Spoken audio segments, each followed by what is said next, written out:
kami bibili. Kasi ito na yung mga order namin. Merry Christmas. SMX. So yung may ticket dito ang pila. Dito ako una. Swerte yung mga wala pang ticket. So maya maya ulit. Ayan siya. Sila muna ka. Ay.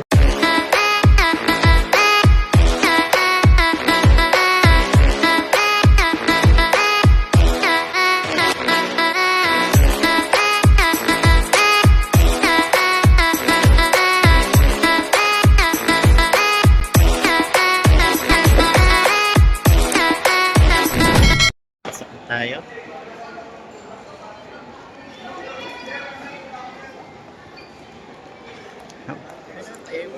Paikot na.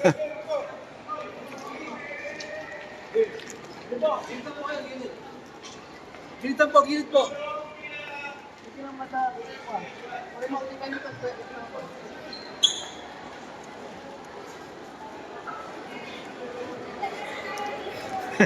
Ang saya lang. So papunta na tayo sa venue. Pipila.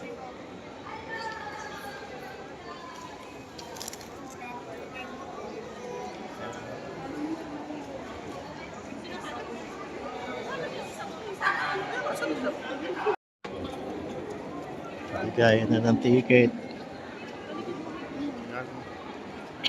Kuha ng booklet. So,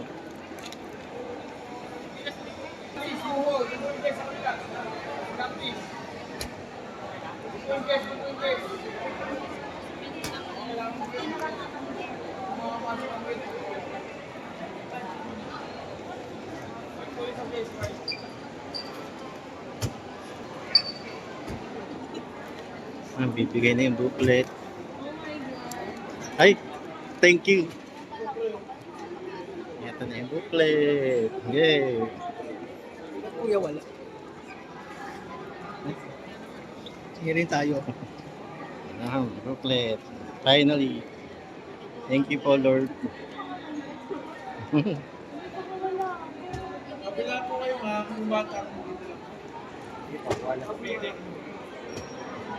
Hanapin natin ang pangalan natin sa talaan.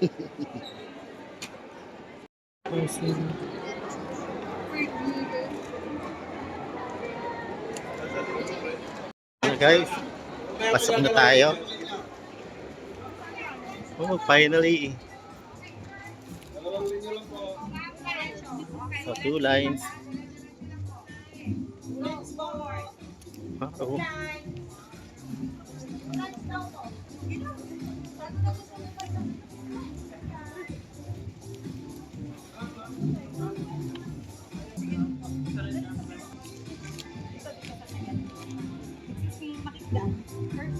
Thank you.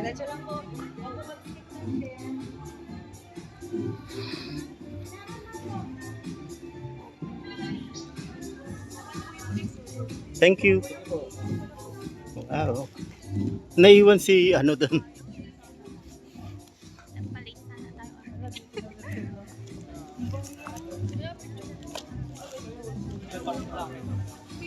Ano talaga? Naharap ka.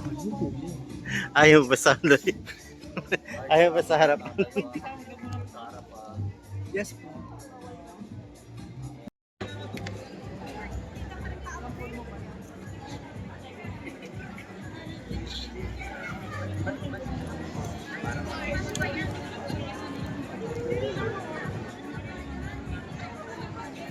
Western University, Tagubag City. Maricris Ballesteros Aguilar.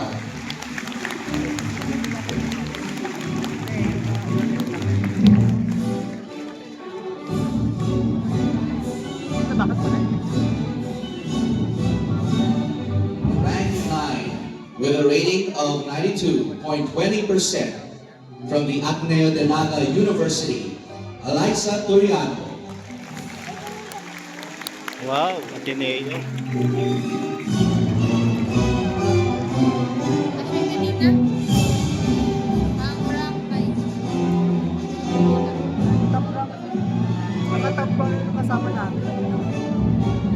Also in rank 9 from Catanduanes State University, Iraq, Crystal Jaden Escura Caperga.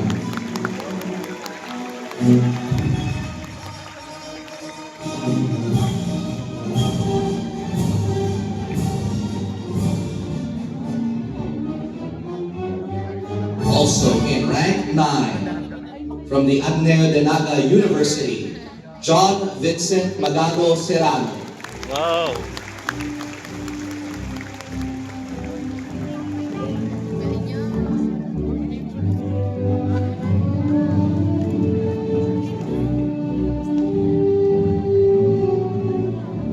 Rank 8 with a rating of 92.40% from the University of the Philippines, Manila, Rohelsa May Gumagay Moreno.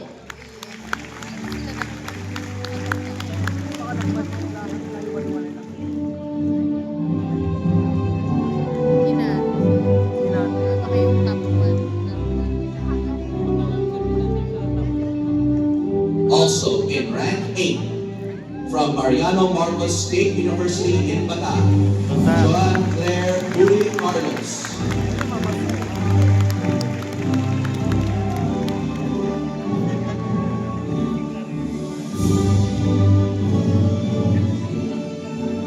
Rank 7 with a rating of 92.60% from Pamantasan ng Lungsod ng Maynila, Adrian Chelsea Game Dinohanes.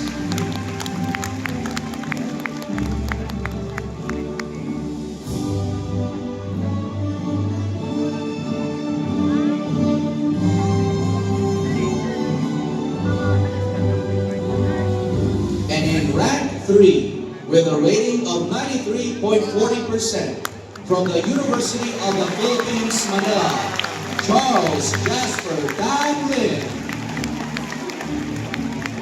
Ayun, nagtanong sa atin kanina. Ayun, may nagtanong sa atin.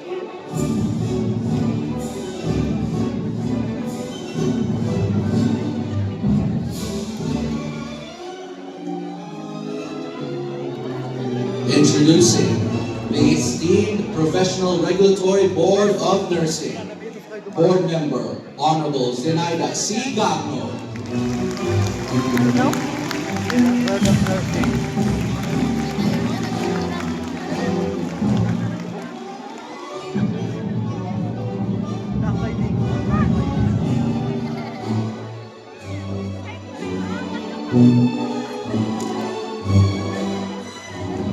Board Member, Honorable Mary Grace C. La Canaria. Wow!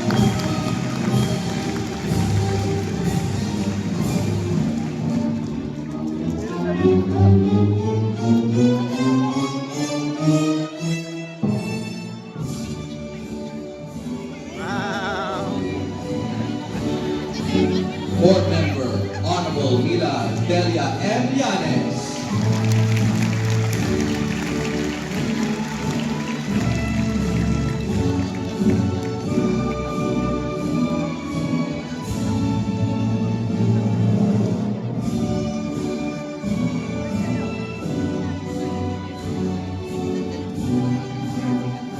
Board Member, Honorable Early L. Salvani.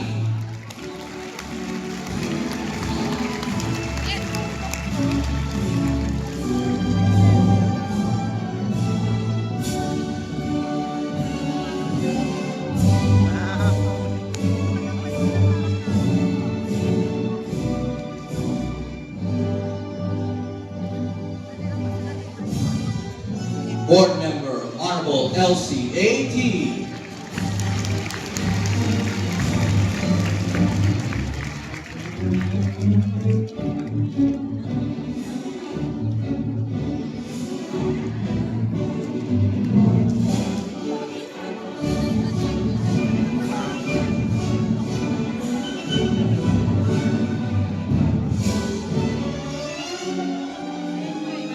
Board Member, Honorable Josefina A. Tuazo.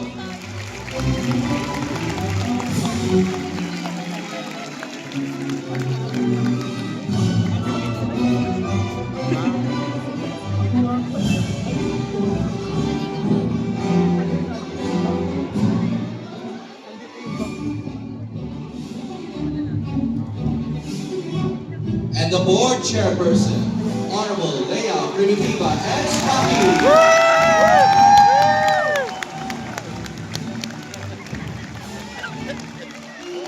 Ate ma'am. Ma'am.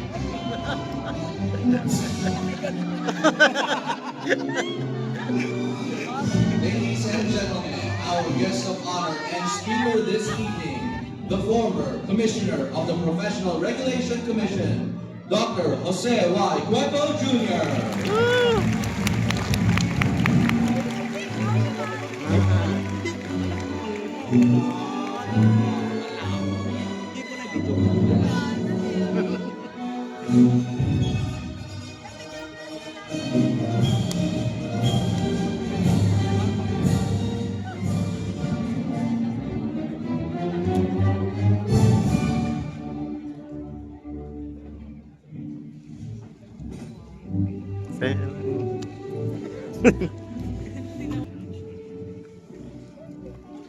May I request everyone to please rise as we start this oath-taking ceremony by invoking the presence of God, to be followed by the singing of the Philippine National Anthem and the PRC hymn. May I request Honorable Mila Delia Tevillanes to deliver the invocation.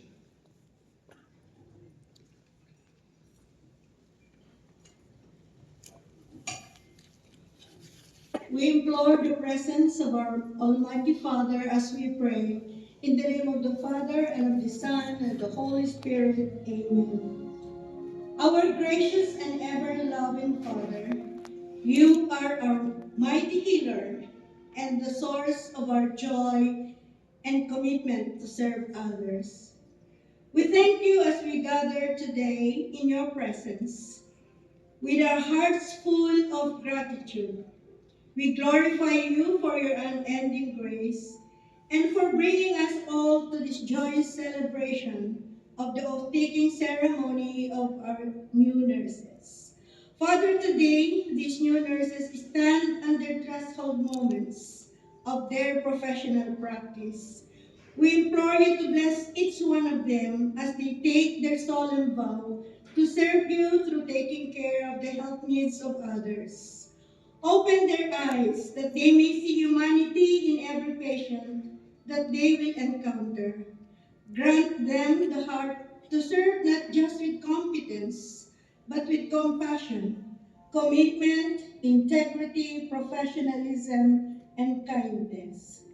As they prepare to raise their hands in their solemn pledge, we beseech your guiding hand to be upon them all.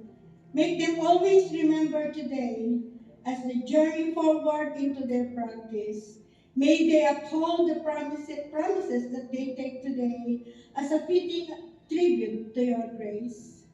We ask this in your holy name. Amen. In the name of the Father, and of the Son, and Holy Spirit. Amen.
May tumakbo.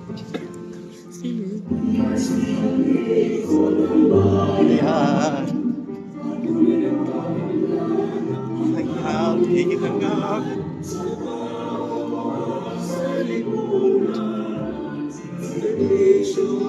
Sinatay.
Professional.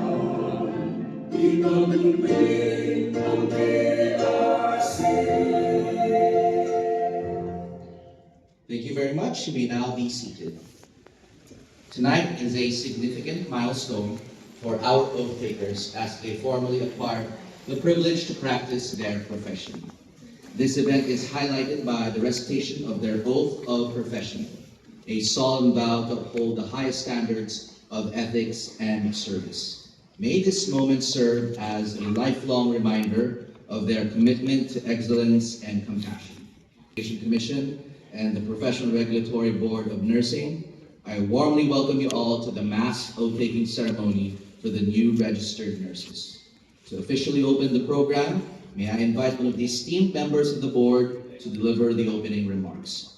Ladies and gentlemen, please welcome Honorable Josefina A. Tuazo.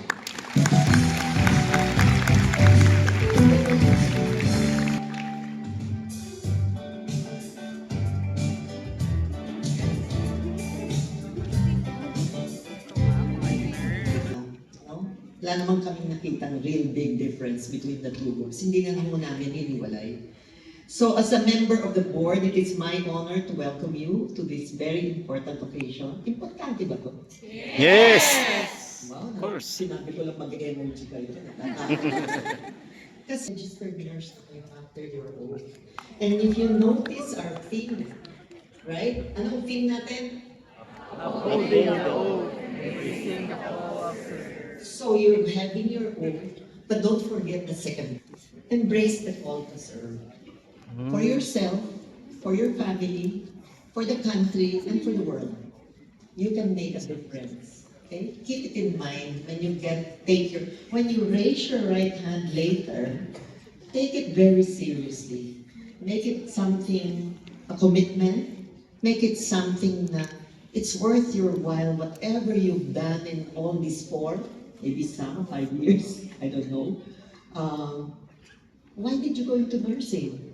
Diba? Make it, mag-reflect. And whatever that reason was, it doesn't matter anymore. Kasi baka yung reason is to go abroad eh. Ay, yes daw. Itong generation, masyadong transparent. Hindi man lang ako pasayahin na sabihin no.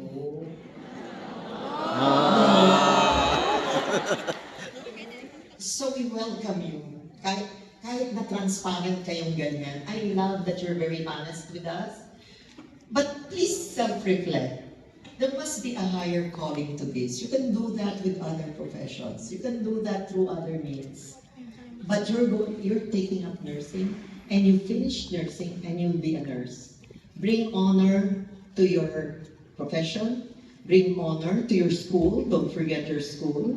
Aalagaan din natin ang eskwela natin. Don't forget the country. And should you want to go abroad, mag-aral, magtrabaho muna kayo dito. Because you need that. Not just to get experience to apply elsewhere, but really to arm yourself and become more mature. You're in a better situation if you're more mature and more experienced. Wherever you go, you bring that with you. So please, keep that in mind as we welcome you in the profession. Maging colleagues na po tayo. Okay? And I know my colleagues will have more to say.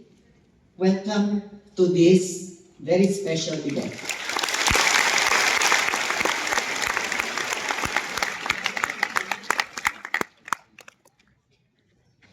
Thank you very much, Honorable Tuazo. Next to Primitiva S. Patis.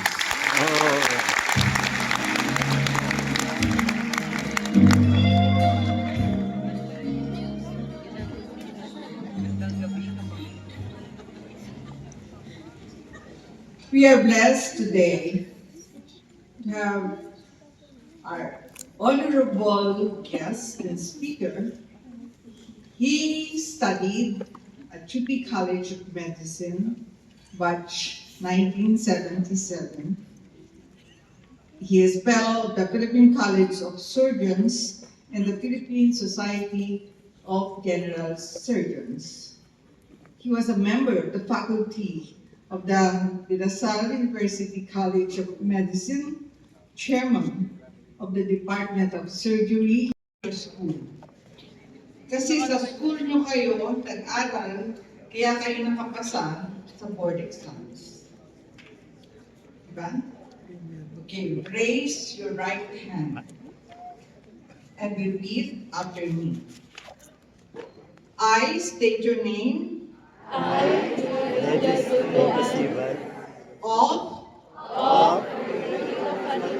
University Perpetual Health. hereby solemnly swear Hereby solemnly swear that I will support that I will support and defend and defend the Constitution of the Philippines, the Constitution of the Philippines, that I will bear true faith and allegiance to the same, that I will bear true faith and allegiance to the same, that I will obey the laws, that I will obey the laws, legal orders, legal orders, and executive orders and executive orders promulgated by the duly constituted authorities promulgated by the duly constituted authorities of the Republic of the Philippines, of the Republic of the Philippines, and that I impose this obligation and that I will impose this obligation upon myself upon myself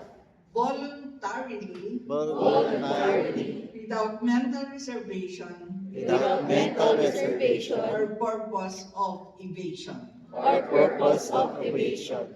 I further solemnly swear I further solemnly swear that at all times and places that at all times and places I will adhere closely I will adhere to closely the ethical and professional rules to the ethical and professional rules generally accepted generally accepted by the nursing profession in the Philippines, by the nursing profession in the Philippines, and that I will well and that I will well and faithfully discharge and faithfully discharge to the best of my ability to the best of my ability the duties and obligations the duties and obligations incumbent incumbent upon a legally authorized nurse practitioner. upon the legally authorized nurse practitioner. So help me God. So help me God.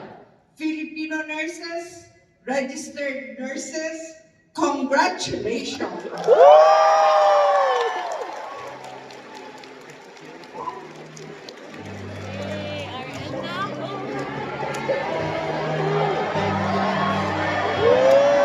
Congratulations once again, newly minted registered nurses. Give yourselves another round of applause.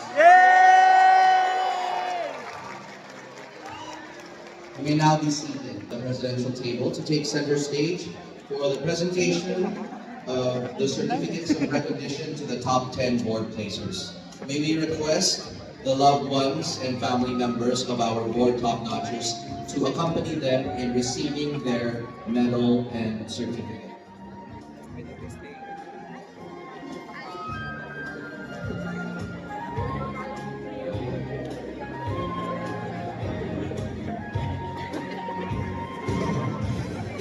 Kaya ginadrive na to ni Martin. Hindi.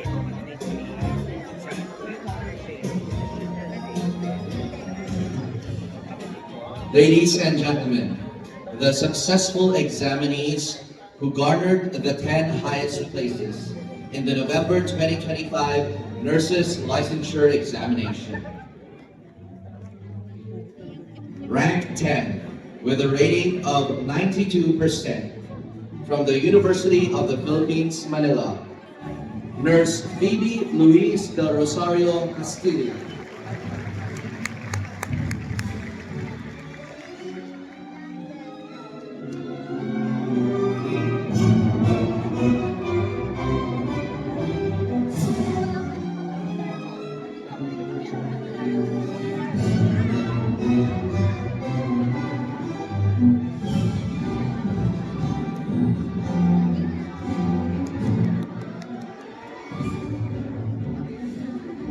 From the Lyceum Northwestern University, Dagupan City, Nurse Maricris Ballesteros Aguilar.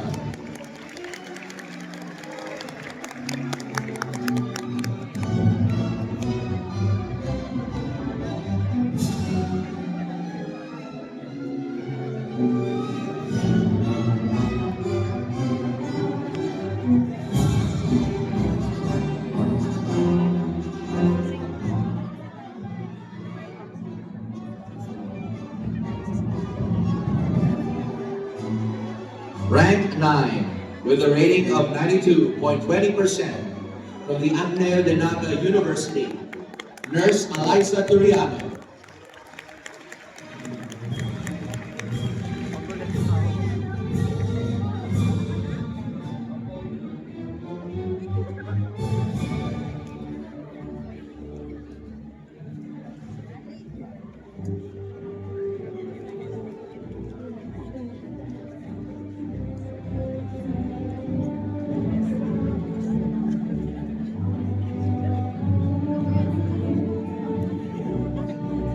Also in rank 9 from Catanduanes State University, Birac, Nurse Crystal Jaden Escura Taperla.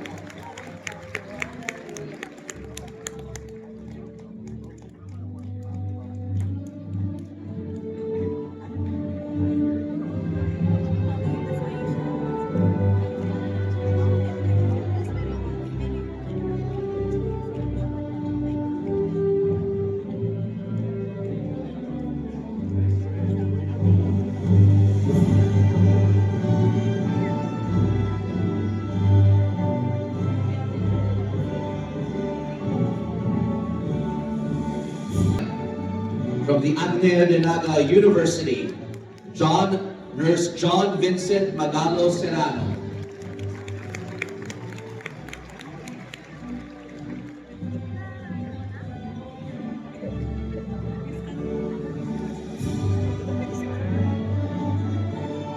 Rating of 92.40% from the University of the Philippines, Manila, Nurse Roelsa May Gumagay Moreno.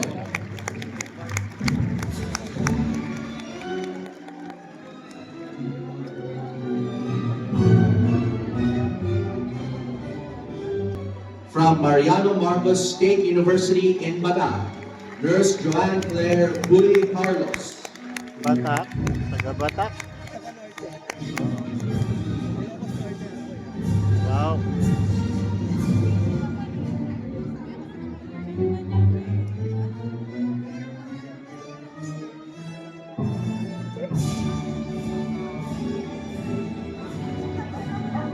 With a rating of 92.60% from Pamantasan ng Lungsod ng Maynila, Nurse Angel Chelsea Gameng Ilohares.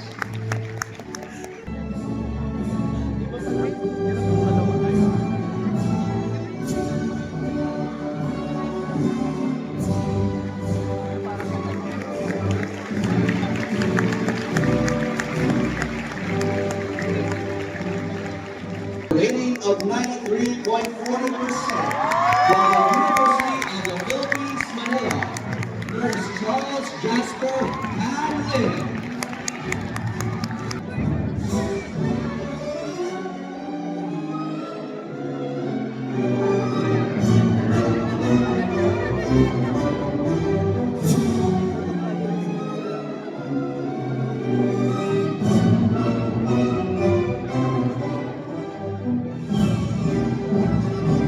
Our heartfelt congratulations to all the board top-notchers.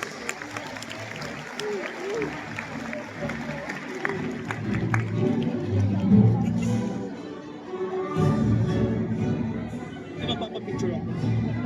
Hindi pwede nga.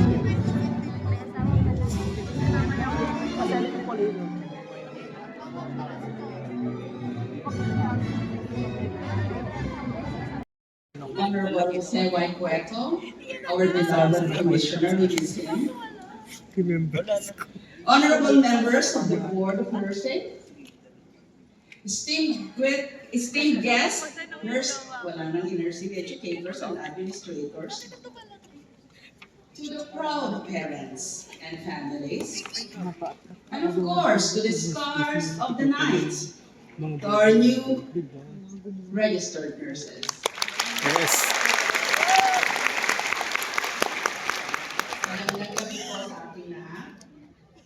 Today marks the end of a long and demanding journey. But more importantly, it marks the beginning of a lifelong responsibility. Moments ago, you raised your right hand and recited the nurse's oath. Those words were not ceremonial. They were not symbolic alone. They were binding ethically, professionally, and morally. So as we can conclude the momentous oath-taking ceremony, let us take a moment to reflect on today's theme, upholding the oath, enhancing the call of service. The theme that has echoed throughout this ceremony. Upholding the oath means doing what is right, even when it is difficult, even when it is inconvenient, napagod na kayo, even when no one is watching, because service does not end at your duty shift. It lives in your attitude, words, and action. To the parents and families here today, your sacrifices made this moment possible. Palakpakan po natin sila. Mga nanay, tatay, lola, lolo, auntie, uncle, and kapatid, your support has shaped not only professional sport, but nurses of character.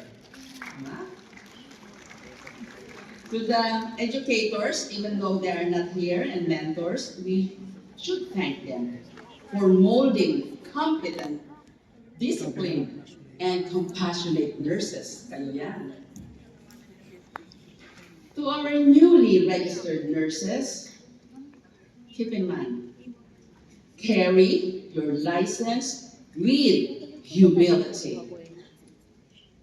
Carry your oath with courage. Carry your service with compassion. And enhance your call to service for a lifetime. To our beloved Professional Regulation Commission and Professional Regulatory Board of Nursing, we would like to thank our guest speaker who have stressed about career planning. Nagustuhan niyo yung message niya, I'm sure. To all attendees and celebrants of this memorable event, not to forget the whole PRC organizing body. Thank you for your unwavering support and commitment.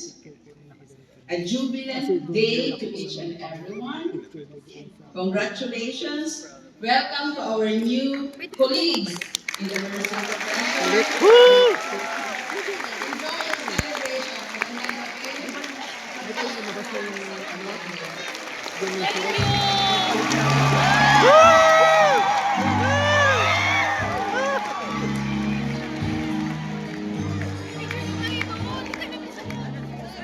Thank you very much, Honorable Governor. That concludes this evening's program. To all our guests, we ask you to exit the venue in an orderly manner. First, to exit our guests at the presidential table first, then we will exit by rows, starting with the rows here at the front.